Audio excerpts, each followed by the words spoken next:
Hi, everyone, in person and online. For those joining us virtually, we have about 6 folks here in person attending the workshop. This is our first hybrid live streamed event, so we appreciate your patience if some sort of technical glitch does happen. Julia has a presentation she's going to go through, but beforehand, I do just have a couple of reminders that'll hopefully help make the event go a little more smoothly. So we'll keep Q&A until the end of the event, but at any time, if you do have a question, you can pop it in the Q&A in the Zoom chat. For those in person, we can pass out some paper if you want to write down your question to save to the end. As a reminder, this event is being recorded and it will be posted on our YouTube page. For those in person, the camera is focused up front here, so you're not currently in view, but for those online, you're not in view as this is being recorded as a webinar. For in-person attendees, to make sure that virtual viewers can hear your question, please wait until you get the microphone to ask a question at the end of the event. If you do need to get up and leave, you can just try to stay to the side as much as possible to not block the camera.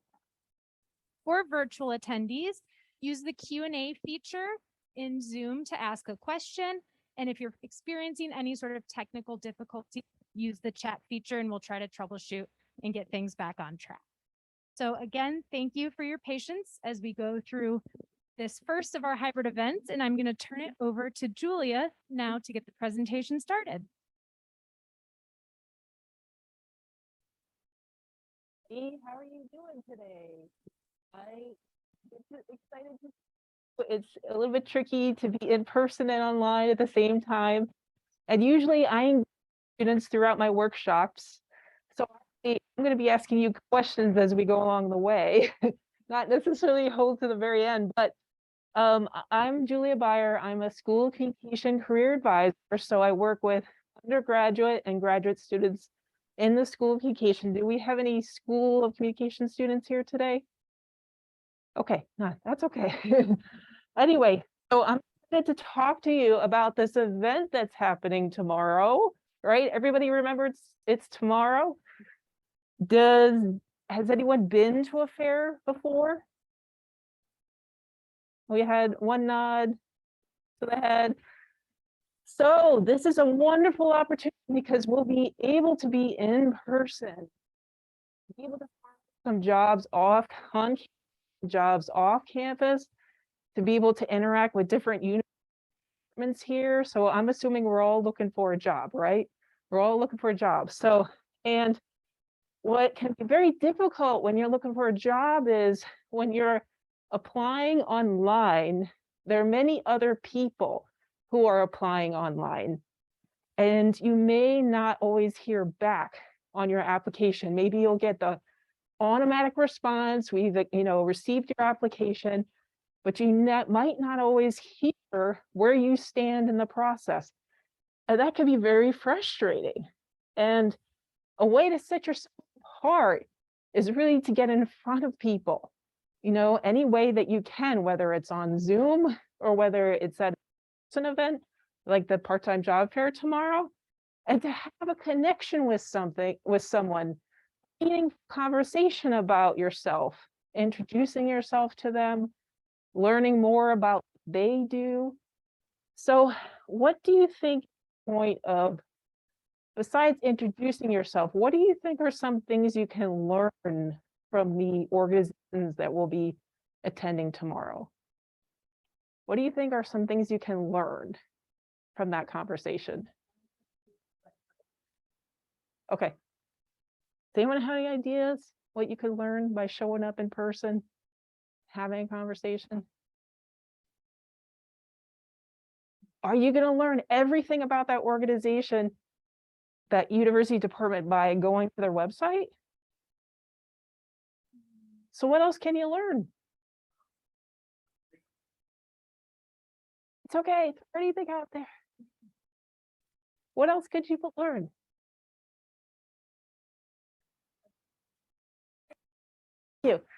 An idea of the culture.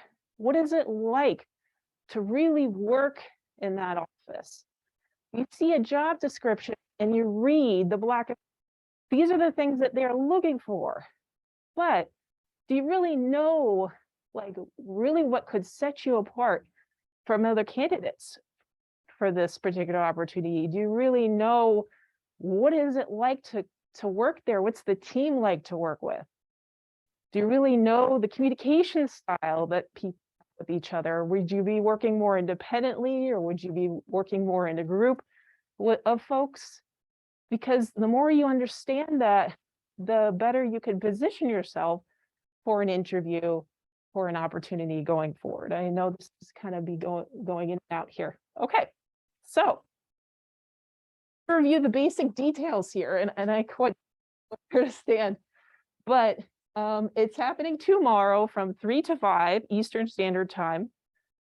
It's happening in 3 rooms and 3 spaces, an MGC 200. Now, in relation to where we are right now. Okay, so it's kind of the building adjacent to the Butler Pavilion. So good to sort of have that in mind, so you know you get there on the earlier side.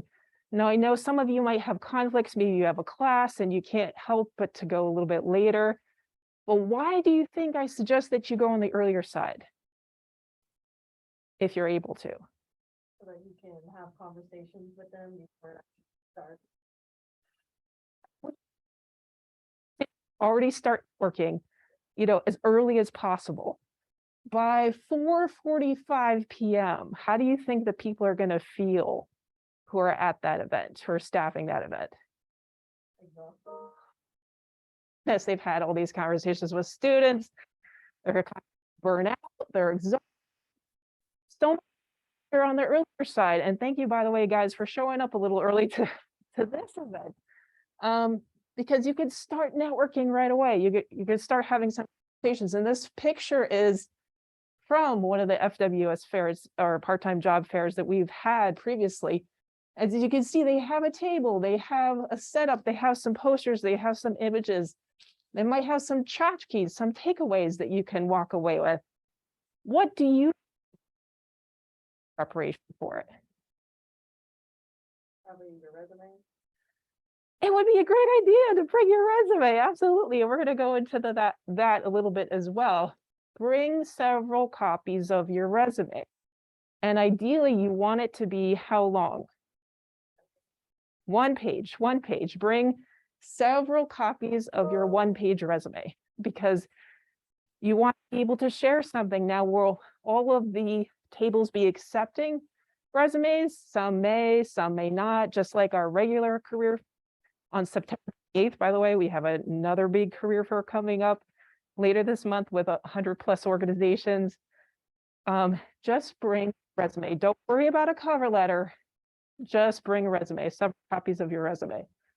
Okay, so who is at this fair? Who's going to be there? Because, you know, we got to be ready for the folks that are going to be there and have thought through some questions that we might want to.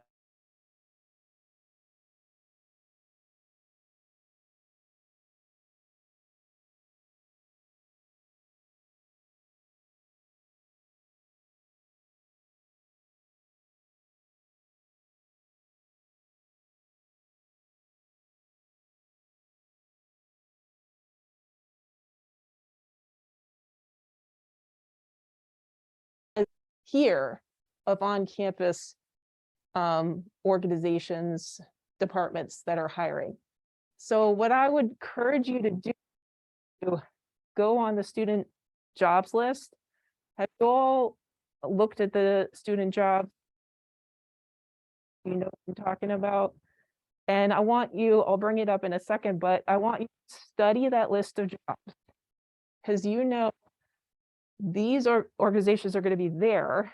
And it's great to know, okay, you know, the Greenberg Theater, but what is the actual job that's available there? Like, are you going to be doing payroll, or are you going to be actually being an usher? You know, so there's many different types at each of these organizations. So to take a chance, take a minute ahead of time to make sure that you understand who these organizations are. And then second is opportunities available. Because the more that you come prepared and research organizations and have some understanding of what they do, you're just gonna blow. Just gonna standing above the crowd, setting yourself apart. So, pull up here. So, Trey, Julia, yes. the microphone is having an Okay, what do you want me to do? It'll be okay. Okay. So, as you see from this list, starts with title, then you see the department, then you see the type. When it has FWS after it, that means, of course, for work study eligible. The tricky thing is not all positions who are FWS put that in the headline. Sometimes they put it in the description itself of the job. So you have to kind of sometimes jump in to the description itself to study that. And I know some of you might be FWS, some of you be non-FWS. So there'll be a combination of both those opportunities at this fair, whether you're FWS or not FWS. Does anybody have any questions about that? I don't know what FWS. So for FWS, thank you for asking that question. Means Federal Work Study. So when you're applying to college, you fill out the FAFSA, which is a financial application. And if you qualify for a financial, you'll get awarded a certain amount of money to earn over the course of the academic year, which you can earn that by getting an on-campus job that's a federal work study job. Thank you for asking that question. Just assuming you all understood. Okay, great. So that's where you can find the list of jobs. So backing up, we talked about reviewing the list of student jobs, departments you would like to speak with, and reviewing information on their website, dressing professionally. We're going to get into that in a little bit. So we can't cheat here with this type of event. We can't dress nicely from the waist up, right? We can't cheat. So we have to sort of look overall somewhat professional. So don't worry about having a full-on business. That the business suit I would save for the fair on September 28th. Now, you know, people, there's been a trend that people are dressing more casually, you know, since the pandemic has happened. So I would just for tomorrow, just go for business casual. Does anybody have any idea of what business casual means? When I say business, yeah. Yeah, so you don't necessarily have to wear a tie, but you're expected to have a collar or like some sort of like V-like skirt or like pants. I'm not too sure about shorts, but maybe like khaki shorts. Sure, something a little nicer, some khaki or skirt or collar skirt or blouse for women. And so something that just looks, you know, not like you just rolled out of bed, of course, something that you want to make a good first impression, but you don't have to necessarily dress to the nines, like wearing a full business suit. And I think even like there on September 28th, it'll actually be interesting to see the range of dress that's there. But I always, for you always want to err on the side of looking, just putting your best foot forward and making that first impression, just being a little dressier than you normally are, just to make that good impression.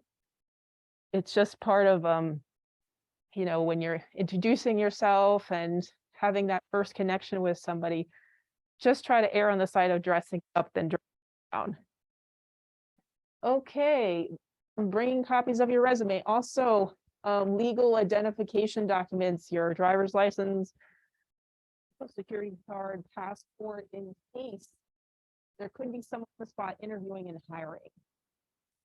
So from our regular fair, because we typically just say for the fair on September 28th, just bring several copies of your resume. But the fair tomorrow, you actually could be interviewed on the spot and hired. So that's, you want to have that option, right? If you have it. So make sure you bring your IDs, your legal documents. Okay, so we're going to be getting into practicing an elevator pitch. how many of you know what an elevator pitch is? Yes. It's just like a brief, like 1 minute conversation that like you're basically like selling yourself to somebody to like make yourself look more attractive to being hired. basically. Absolutely. Like it just, and I would even say 30 seconds, not even a Yeah. minute, but 30 Yeah. seconds. Go to the elevator in the lobby and you go up to the 5th floor and you have 5 levels. Take that conversation with somebody in the elevator. And by the way, this is no joke. People have gotten jobs in elevators. People have gotten jobs talking to people on the metro, so you just can't underestimate who's around you at all times and who could be a potential resource for you. Okay, we will get into that a little bit later. So we talked about the departments, we talked about professional attire, which business casual will probably fall more into this category and this category. This is kind of maybe what you do on September 28th. Dressing up even a little bit more there. You have any questions about that so far? So elevator, thank you for defining that. 4-letter step to the elevator pitch. 1, introducing yourself. Hi, I'm Julia. Provide a summary of what you do. I'm currently studying public relations at American University. I'm a first-year student. Explain what you want. I'm looking for an opportunity to develop my skills in communications. And then finish with a call to action. I would love to chat more with you about your opportunities where I can develop my writing skills. So that's sort of like just a sample there. And what I want you to do is to practice a pitch with somebody here in the space. And for those that are on Zoom, if you could write out your pitch. So if you could just practice right now, I'm going to give you 2 minutes to practice your pitch with somebody here in the space. Okay, ready? Go. And those that are on Zoom, I want you to just draft some out.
Okay, we've had some great pitches shared in the chat on Zoom. Thank you so much, guys, for sharing.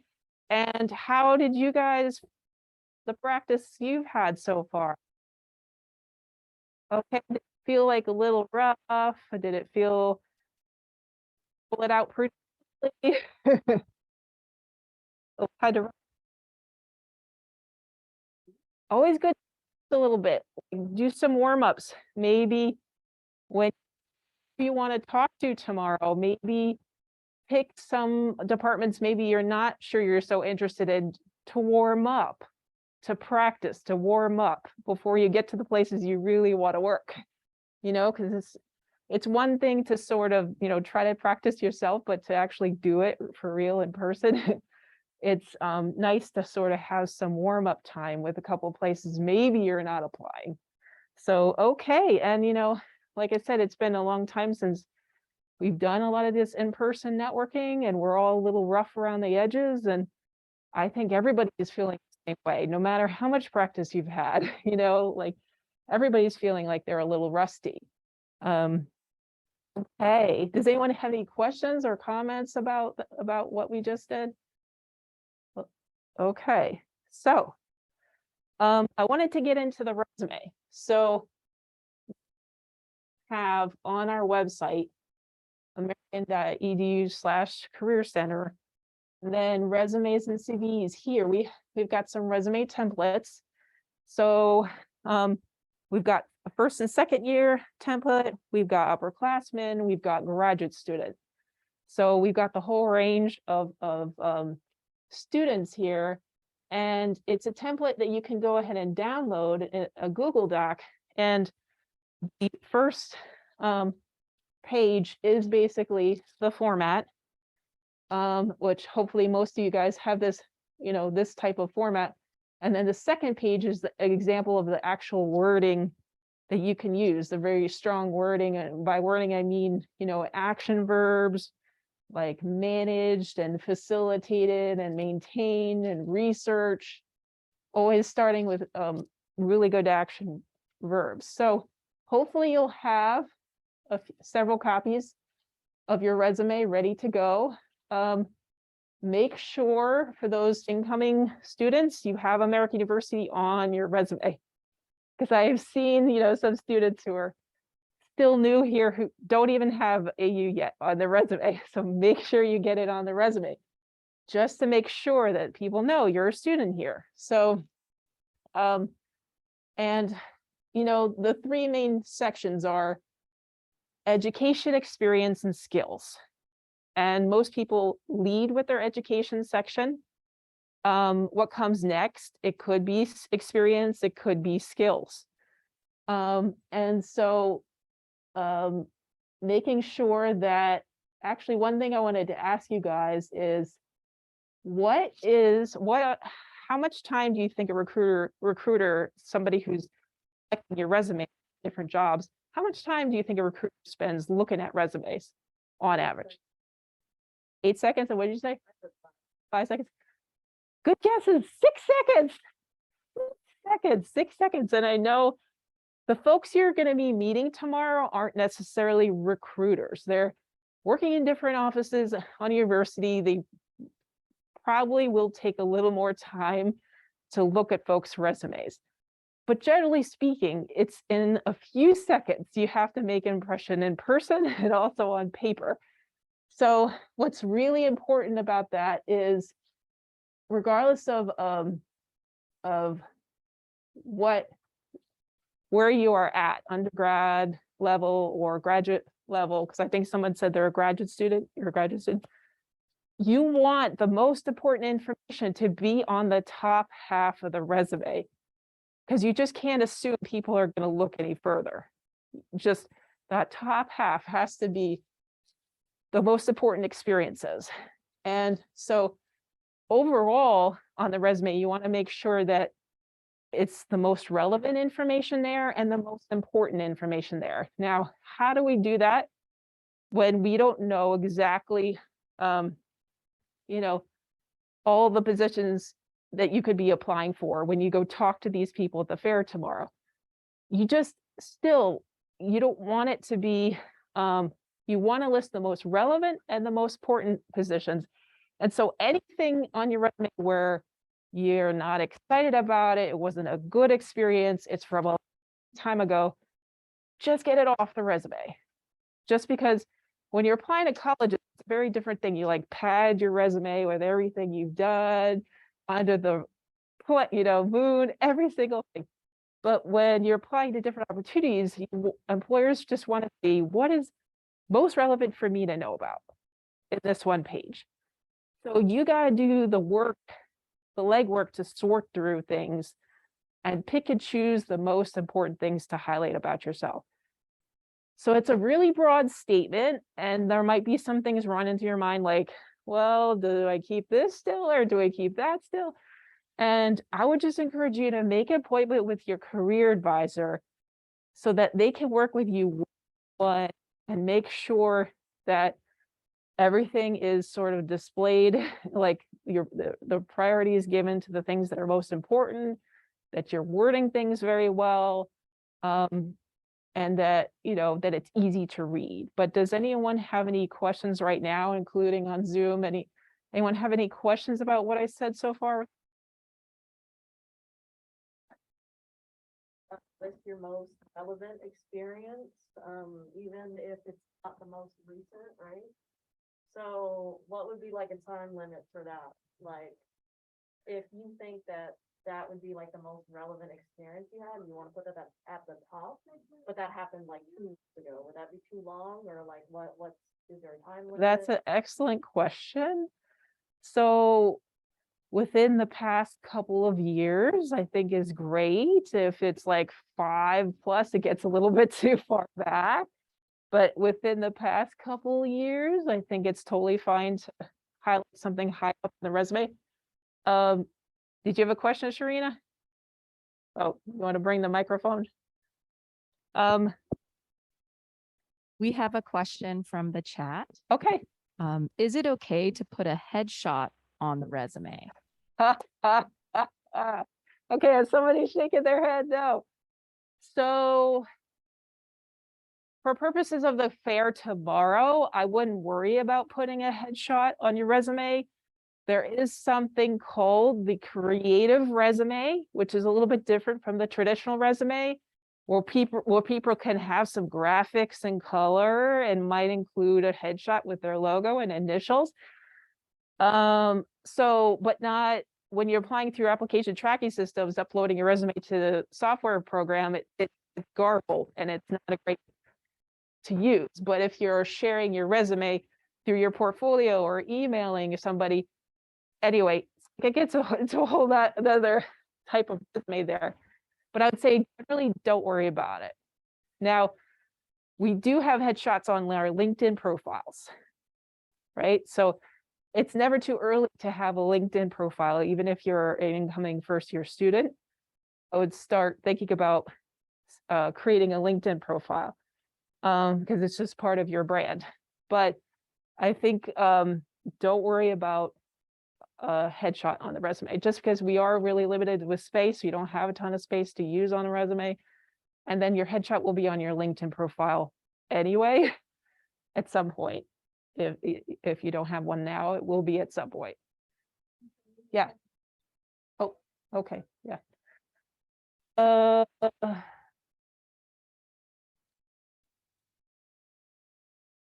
Does anyone, while I am getting this back up, have any other questions about the resume? And what to include and what not to include?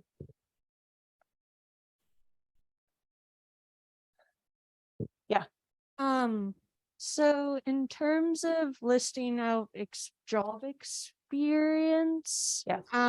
so if you're someone like me who hasn't had a whole lot of job experience in the past, would I just write down like my most recent job in terms of like what I worked when I worked in the last year up until end of June this year, and then all my other job experience were from close to 5 years prior? Yeah, I mean, you have to start somewhere, right?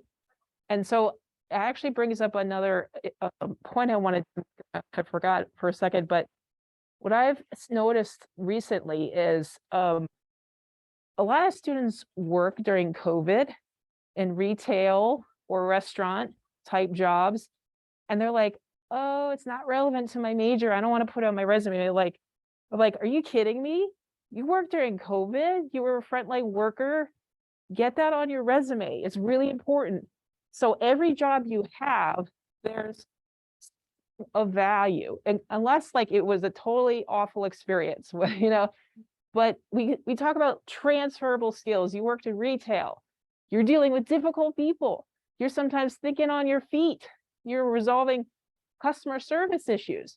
And there's all kinds of jobs that would really value that experience. Don't downplay or discount any experience you've gotten during COVID. You know, it's just really Instacart, whatever you did, just make sure that you keep that on your resume because it really says something. It says you worked, you know, put yourself out there, you're still earning income during these tricky times. So yes, any job experience you have. So it could be an internship, it could be a paid job, it could be a volunteer experience, even course projects or something that you can put on the resume, activities. If you're an incoming student and you still have, you know, activities from high school, that's fine. I usually say by, you know, junior, senior year, your high school stuff will be pretty far off the resume by that point. And you don't have to keep high school listed forever. I usually say by junior, senior year, it can come off the resume. So anything is fair game. There's a lot, this is a comprehensive, you know, document, and there's many different kinds of experiences you could put on there. Yeah, Sharina. We have another question from the chat. What about an address? Do I need to put one, or can I just include a phone number and email?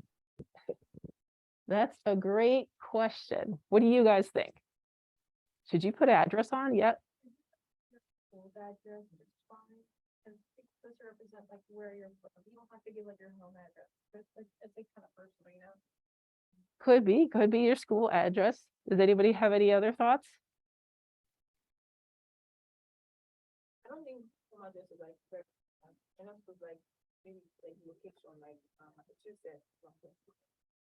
Absolutely, absolutely. So we're living in a complex world. We've always kind of have, but now it's more complicated because some jobs are remote. So does the location matter? No, not really. But some jobs are hybrid. And location does matter because they expect you a couple of days a week in the office or 4 days a week in the office.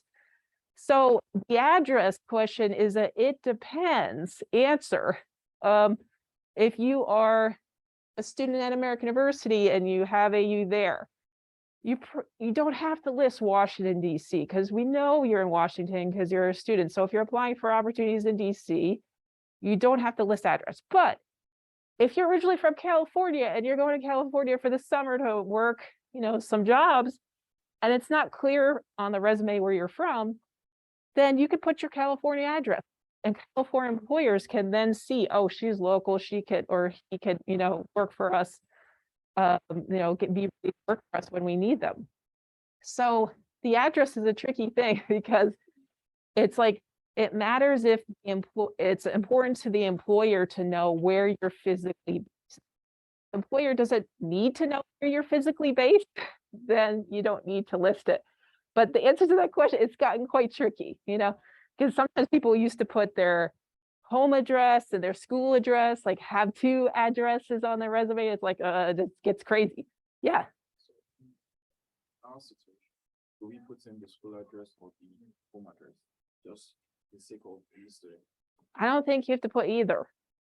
If you're applying to opportunities in DC and you have American University on your resume, you don't have to put, you can just have your name, and then what you need to have is your phone and email.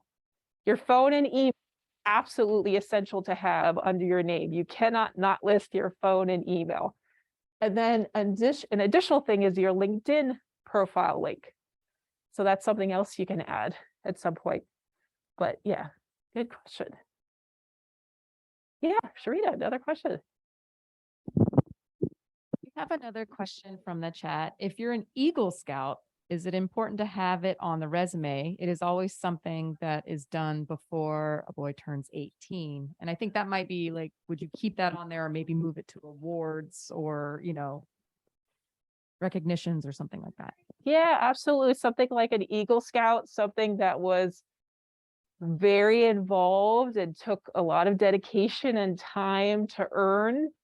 Absolutely, you could just keep that on your resume. So you always want to put priority on what's most recent, what's most relevant, but there's always things, you might want to keep on there, or if you can't fit it on the resume, shift it to the LinkedIn profile, because that could be another place to store information if stuff is just getting really crowded and you're having a hard time fitting everything.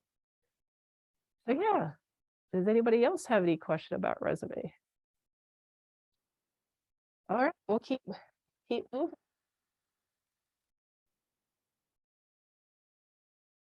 Okay, so some other things to consider here. With the fair tomorrow, expect it to be a little loud. So make sure with our masks, if we're wearing a mask, like people can hear you clearly. Sometimes people talk too softly. And always also like kind of take a visual, observation about which places are more and will, a line kind of gets smaller before you approach another employer. So just sort of gauge as you get there, who's available and who has a long line, maybe, the properties about who you want to talk to first, etc. So, they might have some handouts and giveaways for you. So maybe even bring a little bag with you. I mean, some of them might have bags, but like if you start seeing, an armful of stuff around, it gets really hard. Yeah, I'm sorry, it's okay. so few questions at the end, but, if you had like a backpack on, like, would that look like unprofessional, like with everything that you're like wearing, or? You said bring it back. Yeah, yeah. I wonder if there's a place to put it. I'm not sure. But I would, because sometimes we have a place you could like put it down somewhere. Do you think we have a place? There may be a place to put bags, but in general, when you are going to a job and internship fair, you want to make sure that you come as light as possible. However, we understand you're also students and this is in the middle of the day and you're going from one class to another class. And so do the people who are at the fair. They know that this is a part-time fair for students who are students during the middle of a school day. So like Julia said in the beginning, they're not expecting you to be in suits with fancy bags and things like that. So I wouldn't worry too much about it, but I also want to make sure that you're not coming with a backpack that's so full and heavy that you look uncomfortable and it makes them uncomfortable and it's distracting and things like that. So don't rely on a place to put your bag. There may be a place we could tuck it that day, but again, bringing something to put the handouts and things to review later at the end of the day is important. And something not too heavy and bulky. Are masks required? I do not think so. No, masks are not required. Yeah. Thank you so much. Okay. So one last thing I would say of these points is just be mindful of the other person's time. If they have like 20 students, what I'd hope is if they have a bigger group of students, they would kind of gather them around and talk to you all at the same time. But if they're sort of making people wait in a line, just try to make the conversation, concise and to the point. And if they look like they have time now, on the other hand, because sometimes they're kind of sitting there and nobody's talking to them, oh, I have time to talk to this person, so I can take advantage of this. And so, yeah, questions like, what are you looking for? What's your culture like? What can I do to stand out? I mean, those are all good questions to get, answers to while you have that opportunity. Okay. We already talked about a lot of these things. I was just kind of doing this little summary again. Last point with this is, okay, this is a tricky thing during the pandemic. We shake hands. No. No. And you said, I saw a yes, I saw a no. Yeah, you have a, Well, I was just going to bring up just the question of like, oh, is it appropriate now to shake people's hands?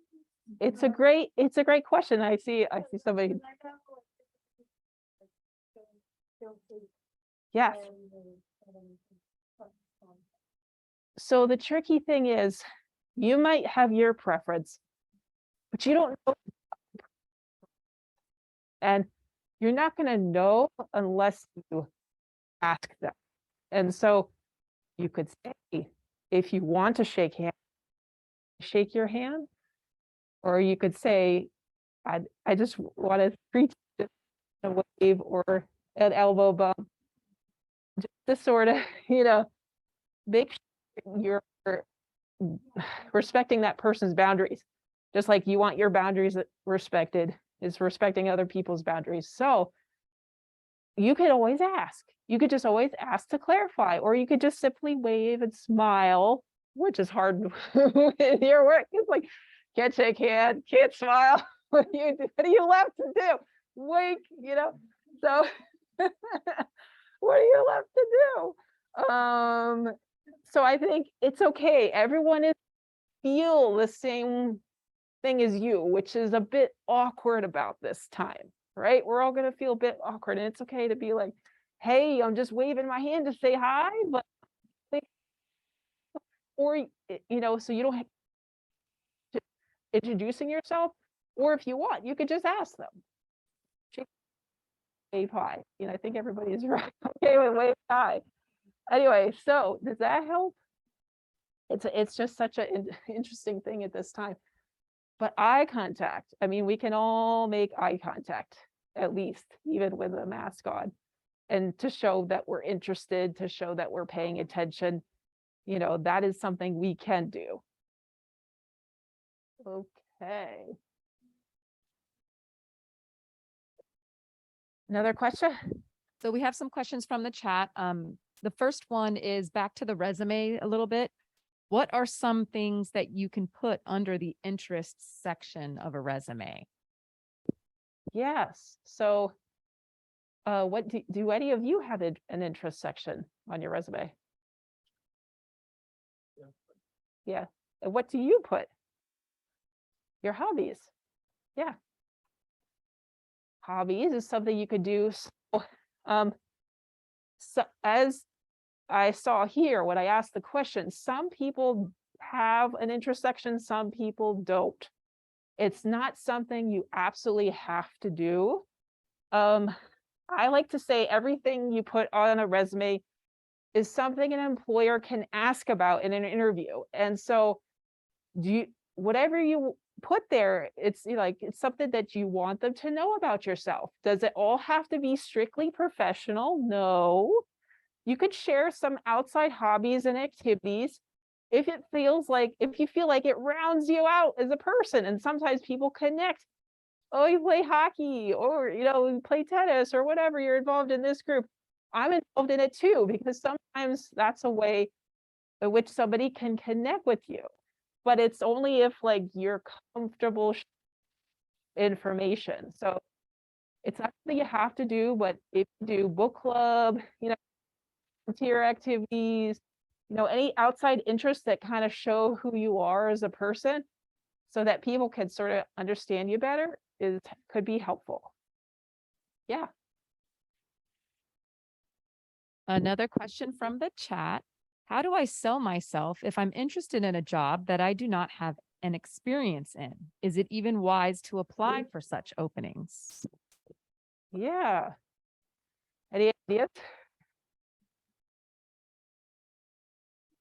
So you have to be going job, like have interesting thing, I think that's and you can also do the experience that to me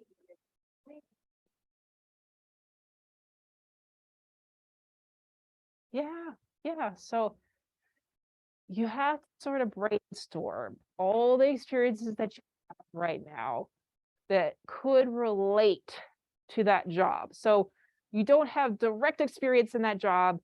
You want to learn something new. I mean, that's why you're applying, right? You're not wanting to just do the same thing as you already know. You want to learn something new, but you have to make a case for that you're able to pick up those new skills, because this job over here, I learned to do, I can apply that to this new job. So if you could just brainstorm and you can work with your career advisor on doing this on a more specific, deeper level, how your previous experiences transfer or relate to the new experience, and developing story, examples that you work with a different or solved a problem. Those are great ways to make.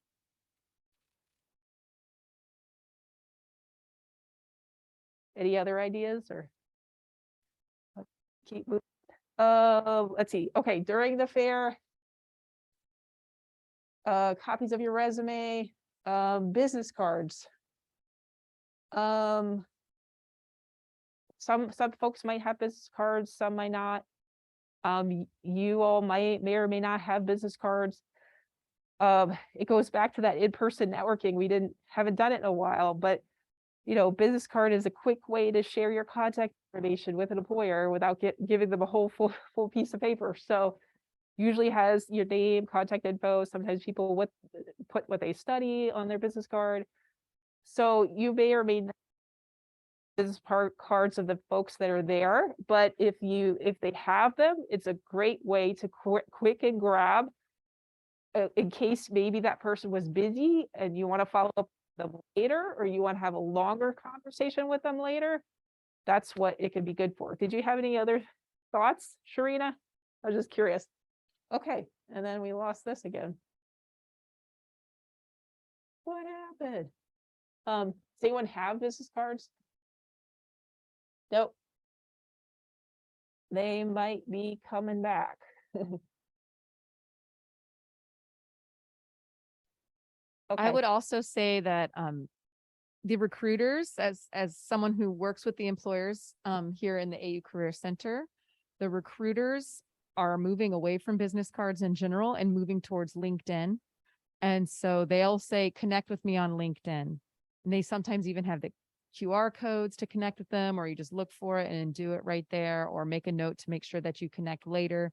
Send them a message. Thank you so much for meeting with me today at the part-time fair at American University today. It was a pleasure to meet with you, and so on and so forth. And so that's another way to keep in touch and grow your professional network. Great. I didn't know it was a trend they were moving away from it. Yeah. Because I didn't know if they would be moving back to it, again, but I guess they're not yet. Okay. Interesting. So yeah, just like Sharita was saying, follow up. Follow up is such an important action. So you had this interesting conversation with somebody, that you're meeting tomorrow, and you feel like you really connected with them and you're really excited about the opportunity, and then a week goes by and you don't hear anything. And that could be very frustrating. So guess who it's on to follow up? The person who's looking for the opportunity. It's on you to follow up and make it happen. And you don't believe how many people just drop the ball with this. And it can make all the difference for helping you to stand out and to reminding that person of your conversation and what you talked about, because if they talk to a bunch of people, you've talked to a bunch of people, just make sure that you remind them of who you are, and ask, like, when can I expect from you, or what's your timeline? It is so much easier to, when you know where you in a process. You don't hear in the dark, it's really frustrating. So take advantage of the connection making with folks tomorrow. Follow up with them with their specific emails. And when you have a human, that you can connect with, not just here's this generic email address, the difference. So, yeah, any follow up? Yeah. Thank you. mainly like email, nobody writes like hard to say, oh, during the time and And that's a great question. Now, email is just the easiest, and it's just such a big thing too. You could always go back to your record. I wouldn't say like, you know, absolutely eliminate completely the handwritten, but I just think it's easier on both sides for the seeking opportunity and for the employer, because you could have a record of your communications where something handwritten that might get lost, or I think probably email is the best. Yeah. We have another question from the chat, a really good one. Is there a specific place that we can print out our resumes? At the library or another area? I would say the library. I don't think they can do it here, right? Yeah, the However, the AU library has a lot of options for going in and printing with your AU ID card. And so making sure to have time between now and tomorrow, we've got about 24 hours. So a lot of people don't have printers at home, especially not anymore. And so making sure that you prepare time for yourself to go to the AU library or another resource to get your resumes printed. And I would say about 2015 or so for a fair with about 30 employers. Thank you for sharing that. There'll also be a student question and answer table tomorrow at the event, so this will not be. Talk to us tomorrow too. I will be there tomorrow. Emily will be there tomorrow. This is the big fair that's coming up, so this could be like your practice for tomorrow for the one coming up on September 28th. Going to be having another how to prepare for the job fair also for this event on September 28th. It's much bigger. It's 150 organizations probably there, nonprofit, private sector, public. Even if you're not looking right now for an internship or job, it's good practice for those networking skills. You could make content now that you don't use until junior or senior year, and you could just keep in touch with that person, and when you're ready for that internship, you can get in touch with them. Okay, questions?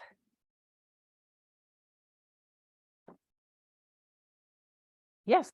I know that we're supposed to have like, you said like, You're supposed to have like 15 to 20 resumes printed out to take there. Will the employers there, because usually every time you try to apply to a job in person, they go, it's online, the application's online. So are they going to say that, or they actually do want in-person resumes? For this fair, this is a part-time fair specifically for on-campus work and off-campus work for federal work study students. They are going to go ahead and accept those. Now, at the job and internship fair, the big one on September 28th, that one is more likely they have their own applicant tracking system online, and they may take it, but it's not going to do much. And you need to make sure that you're also applying through that online system. But at the fair tomorrow, this is kind of an in-house homegrown type of affair, and they will look at those resumes and probably use them in a way that more off-campus professional corporate jobs coming in looking to hire for internships and full-time jobs would not. okay, so can I ask another question? So the people that we'll be talking to tomorrow at the graduate fair, they're the ones who are going to be looking at our applications. And then you said afterwards, follow up with the thank you note through email. If they're giving us their LinkedIn profiles, would it be weird to send them a message on LinkedIn as a thank you note, or should we just only do strictly like email? It would not be weird when you meet someone at a job fair or any type of event of this type to send a thank you note afterwards to say, thanks so much for connecting today. It always helps to put, the event that they met you at and maybe even the date, so that as they are, because like Julia says, you may continue to be in touch with that person through junior, senior, like 3 or 4 semesters in, and even beyond after you graduate, they can have a record of, oh, right, I met this person at a fair at American University. So it's totally normal and totally fine to do that. Good questions. We all feeling ready for the fair tomorrow. Go get them. And that concludes our workshop for today. Thank you so much for coming.